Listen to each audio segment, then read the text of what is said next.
Today we will first take up the subject of self-respect versus arrogance. And Baba tells that arrogance, to sit on the seat of arrogance, is to sit on the seat of thorns. And would you choose to sit on a seat of thorns? So a seat of thorns is never comfortable. So Baba has told us that the seat of arrogance is like a seat of thorns, and the seat of self-respect is where you can experience being constantly happy, elevated, and an embodiment of all attainments. So what is the seat of self-respect and what is the seat of arrogance?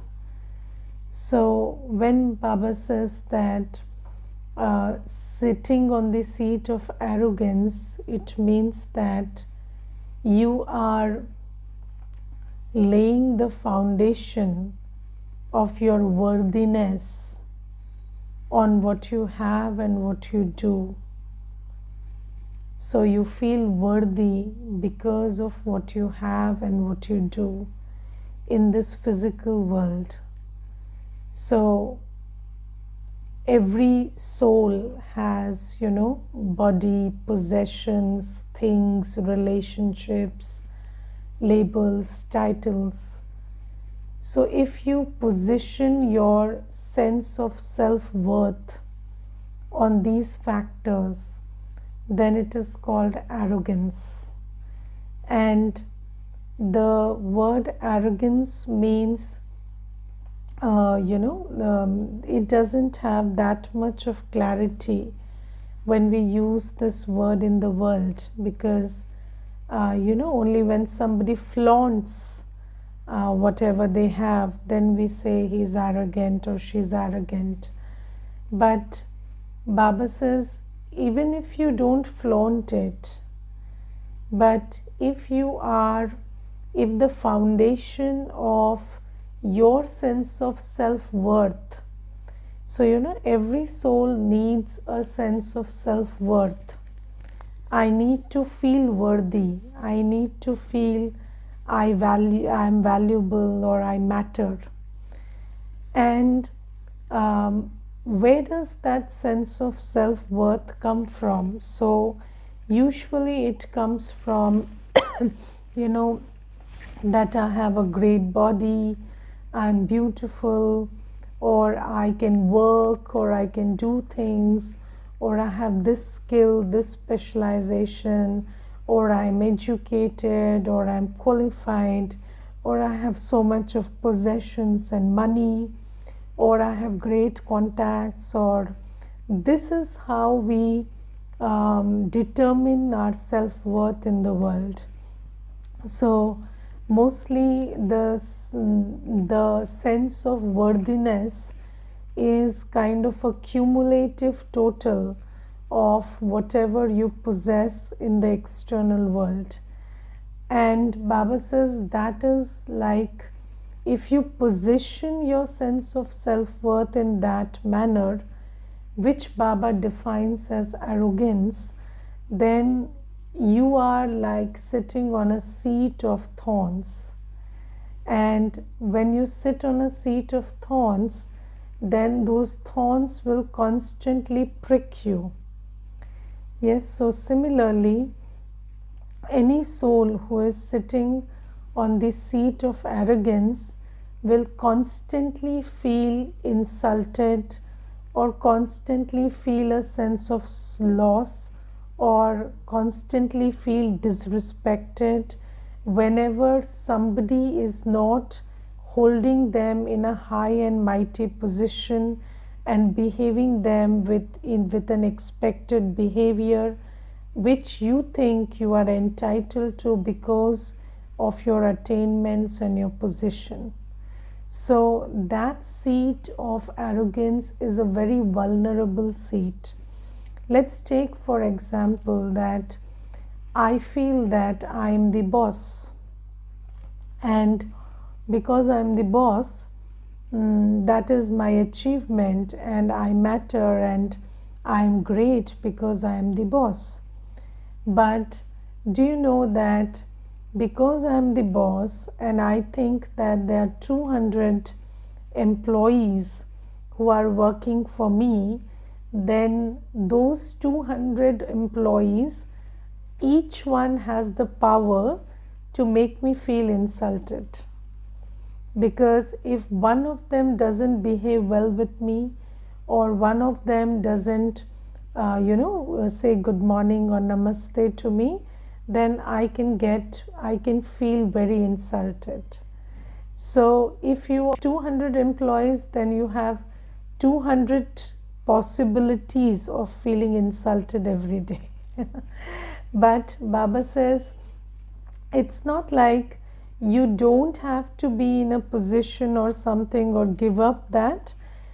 Baba says you be in this world, do everything, attain everything. You should operate at your maximum potential. But don't think that your sense of self-worth is based on that. Yes, so you don't matter because of what you have or what you do.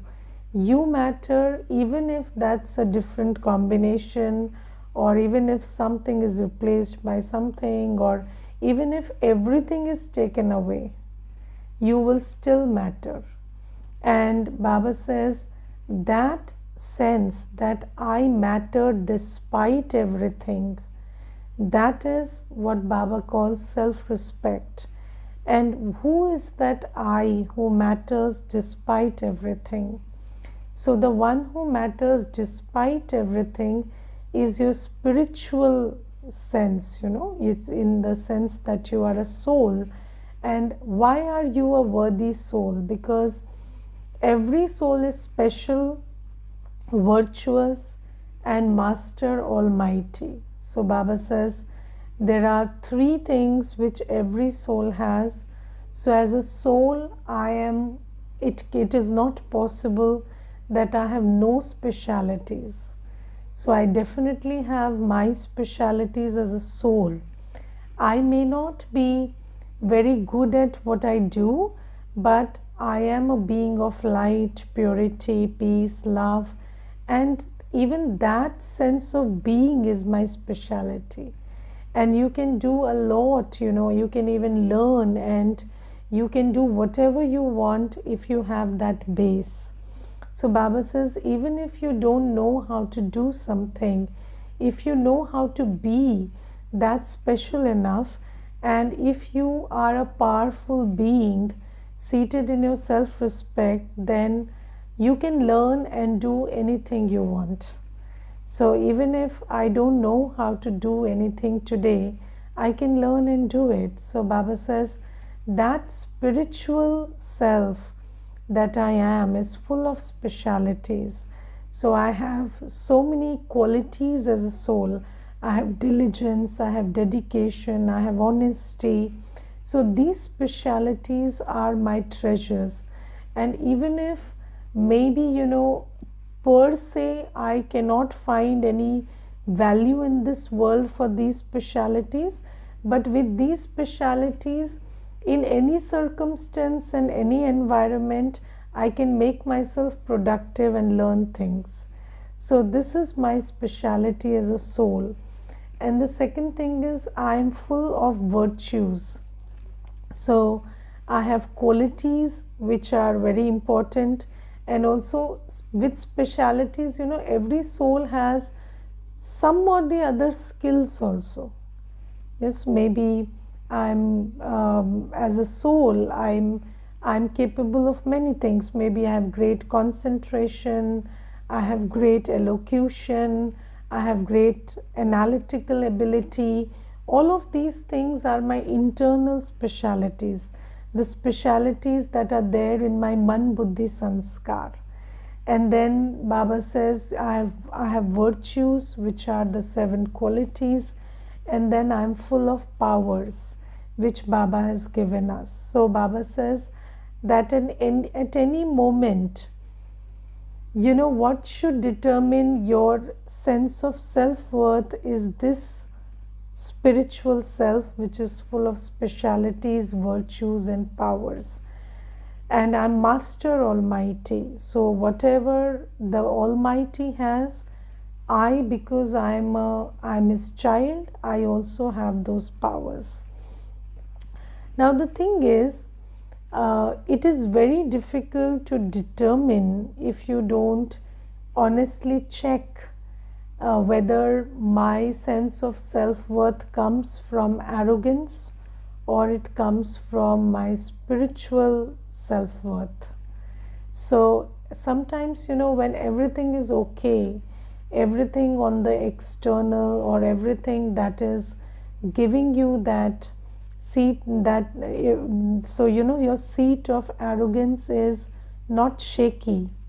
So when everything that is seating you on the seat of arrogance is going okay and fine, and there are no changes and disturbances, then sometimes you feel that this inner work of shifting your sense of self-worth from arrogance to self-respect is not important.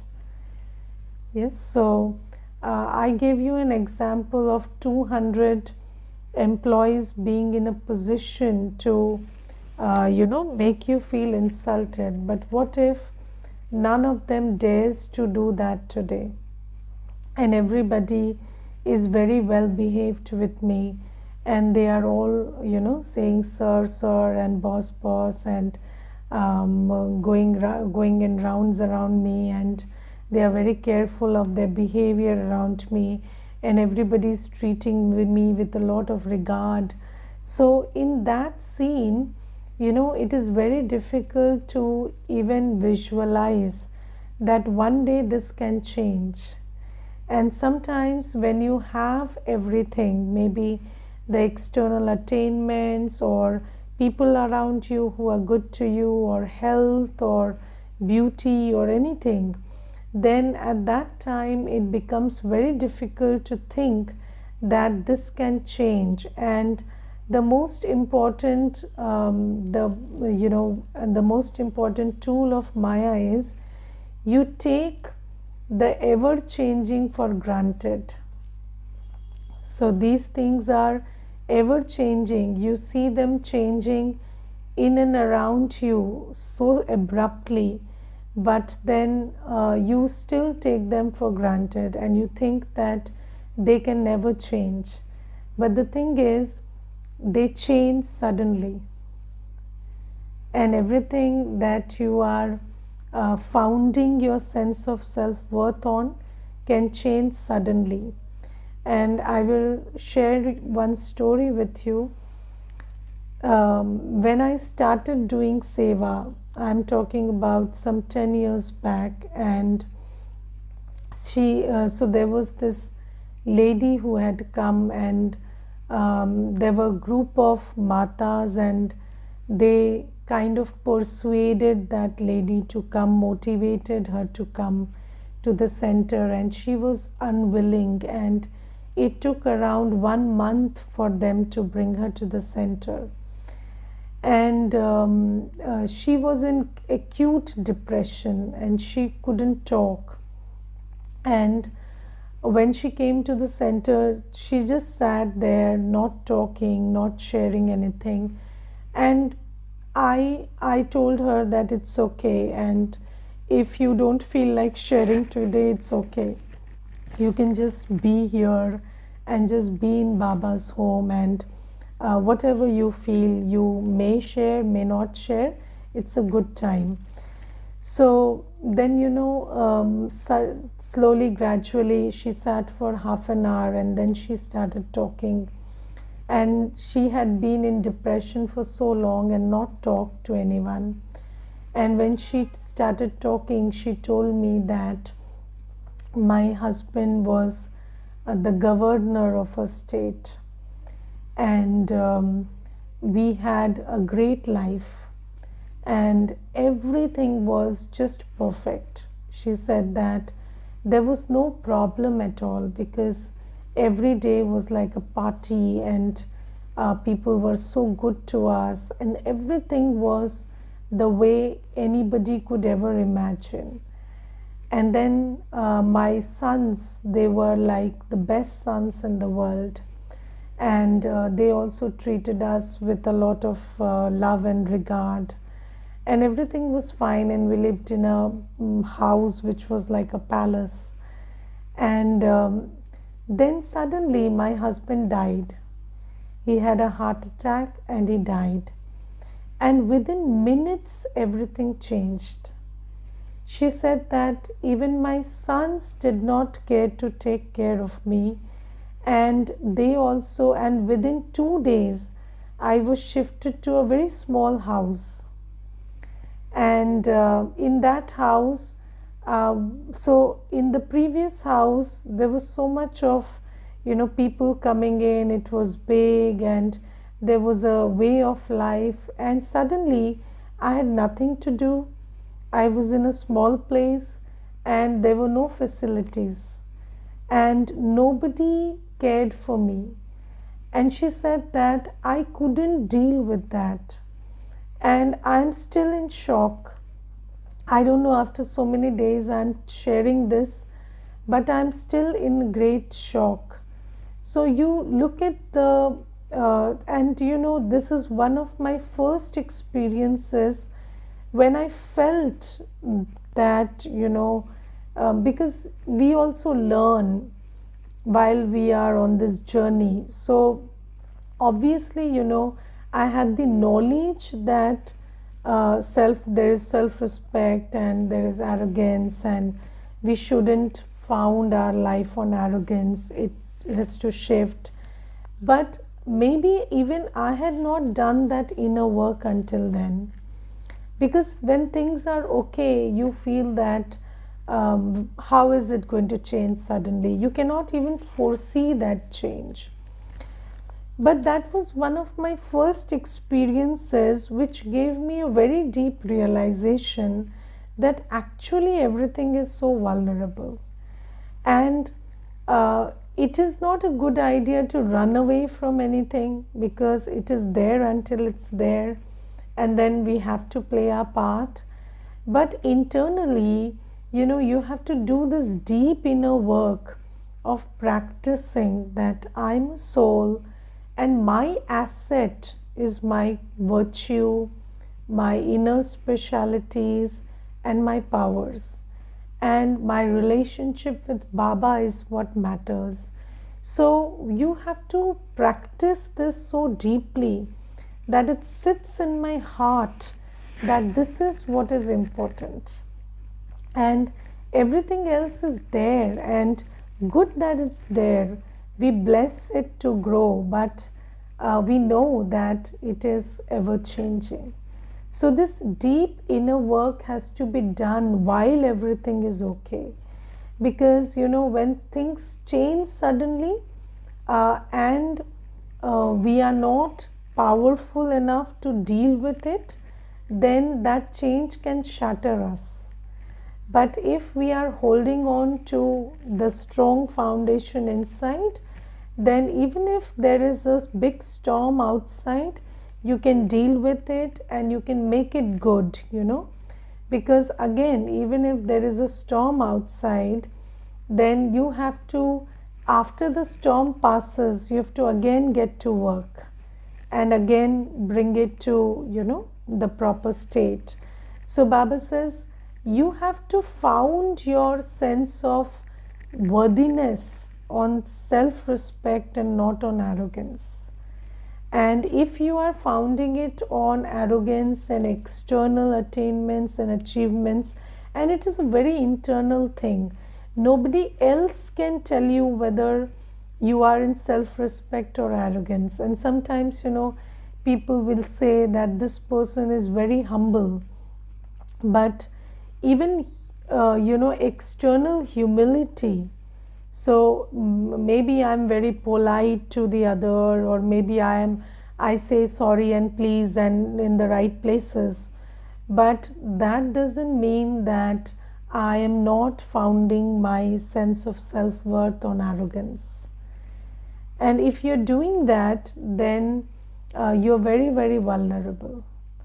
So Baba says that it is a very internal realization that we need to have, and we need to check for it and change it and just shift. So everything on the outside will stay the same, but just shift your sense of self-worth from the having and the doing to the being. And this is why practicing soul consciousness in the remembrance of Baba is very, very important. So this is one thing that Baba tells us today. And then Baba is telling us the meaning of, who is a benefactor. So Baba has told us that I am Kalyankari. I bring benefit to everybody, and so should you. Yes, so we are also Master Kalyankari, so we are also benefactor souls. But Baba says that, we are, so there is this thing called Mansa Seva, which is serving through the mind, serving through good wishes. And most of the times, Brahmins would say that we do Mansa Seva. Yes, we serve with our good wishes through the mind. But today Baba is highlighting something which is very important.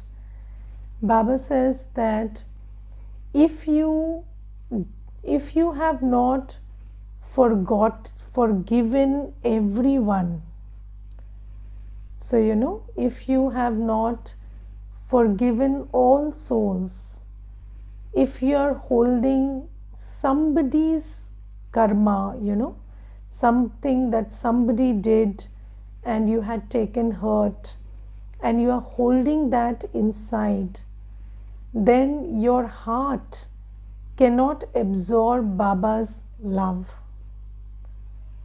So that hurt that you're holding, or maybe that hurt has changed into anger, or maybe that hurt has changed into fear.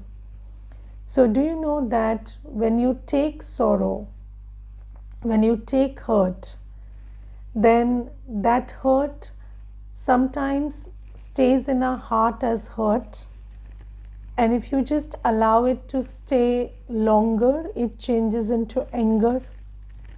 And if you still allow it to stay longer than that, then it changes into fear. Yes, so sometimes we take a hurt, so somebody does something and you take hurt from that, and then you don't let go of it. So what is forgiveness? Forgiveness is letting go, not holding it in your heart. But if you haven't let go, then that hurt that you have taken is there in your heart in some or the other form. Maybe in the form of hurt, maybe in the form of anger, maybe in the form of fear. But if it is so, then you haven't cleansed your heart. Then with that heart, you cannot have blessings and good wishes for others. So you have only one heart, and if that heart is tainted, then you cannot be a benefactor. Even your heart can't give good wishes and blessings to anybody. So if you have not let go of that, and for that particular soul, if you cannot give good wishes and blessings, then you cannot give it to others also. And it is very important to check whether I am holding something about someone in my heart, and to let go of that. And how do you do that? So you have to remember Baba so much that Baba's love finds place in your heart, and that love replaces all of that other emotions, because negative emotions, negative feelings can only be replaced by elevated, powerful ones. And when you remember Baba very much, when you remember Baba with your heart, and you spend a lot of time remembering Baba every day, then Baba is the ocean of love, Baba is the ocean of joy, Baba is the ocean of peace, purity. And when these things start entering your heart, then your heart is able to, let go of the other stuff which it is holding. And Baba says, until you do that work, you are not. So, sometimes we are trying to donate from a heart which is full of, bitterness and hurt and anger and fear. So, when you start to donate, what will you donate? You will donate that which is in your heart. So when you're doing Mansa Seva, how can you give benefit to others if your heart is not full of the powerful stuff? So Baba says, if you're holding on to the negative, then your heart cannot be full of Baba's love, and you cannot donate to anybody good wishes. So this is very important to understand, because sometimes we don't understand that we keep doing both the things. We keep holding on to bitter feelings and negative thoughts for someone, and we think that with the same heart we can bless others. That's not going to happen. So this is also something very important. And then Baba today is underlining that in this practice of Raj Yoga, as Raj Yogis, we do not run away from households. Yes, we don't run away from anything. And Baba uses an example, and you can read the Murli and understand in what context Baba is talking. But what Baba is saying is, if a sannyasi has run away from home and he has left, even if he is a Bal Brahmachari who is celibate from birth, so even in that case, if he has left the parents behind, run away from the parents, or if he was a married person and he ran away from the wife, so that sannyasi cannot be a Raj Yogi. So if he wants to come to Baba, then he has to first go back home and go back to his parents or his wife, and from there he has to start his journey of a Raj Yogi. And it is very important that we understand that in Raj Yoga is not a path of escapism. So it's not like you don't like someone and you run away from them and live in the center. That's not how it works. Because you see, in psychology these days, there is a lot of talk of closure. And people say that in any relationship where there has been a bitter exchange, there is a need for closure. And what is closure? Let's understand that. Closure doesn't mean that we will be on the same page and agree to everything, and there'll be love, and there'll be very good feelings about each other. That is not closure. That is not closure. And in most relationships, that place may not be able to be attained. But when we talk about closure, what is closure?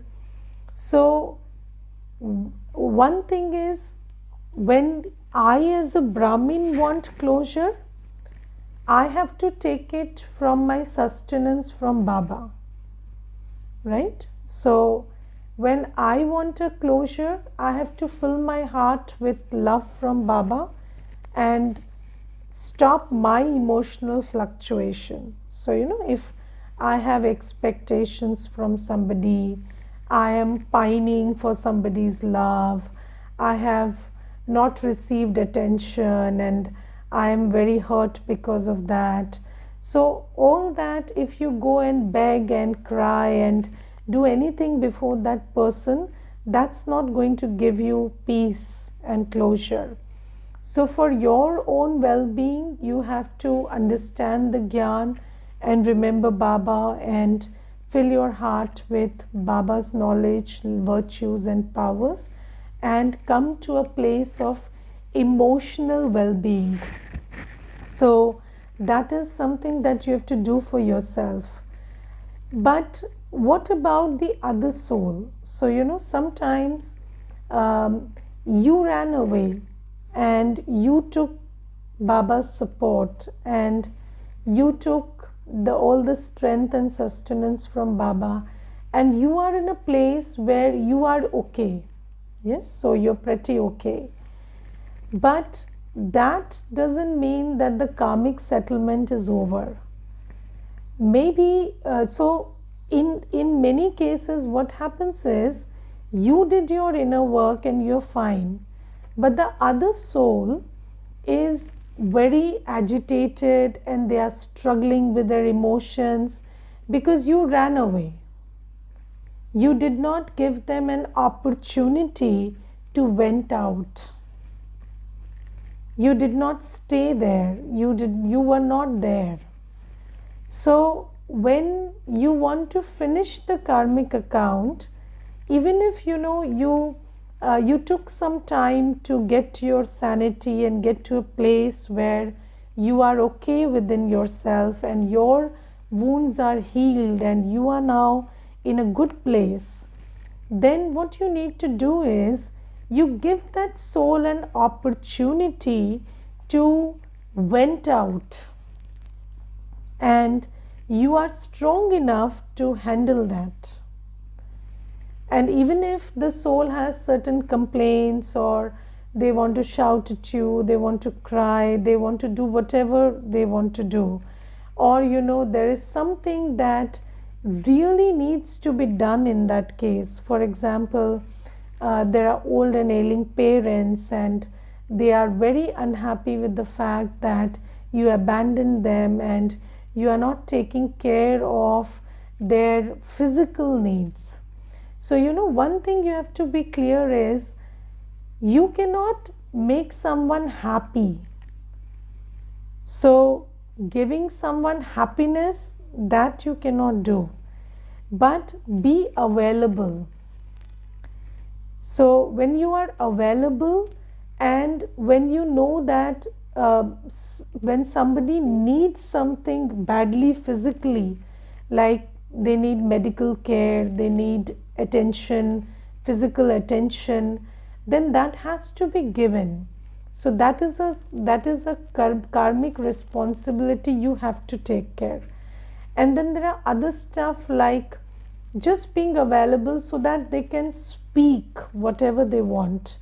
And even if there is no response to it, that speaking and that sharing will give them closure.